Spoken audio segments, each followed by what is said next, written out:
You ask Tiger to calculate. This deals with linear inequalities with one unknown. The final result is x greater than -3.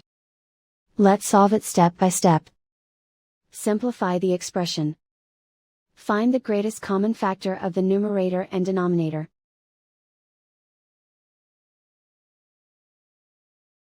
Factor out and cancel the greatest common factor.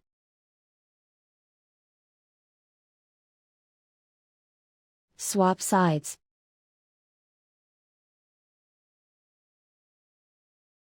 Group all constants on the right side of the inequality. Add 2 to both sides.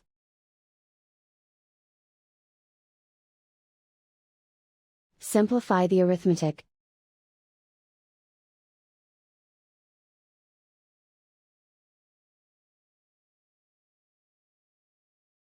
Plot the solution on a coordinate grid. And so the final result is x greater than -3.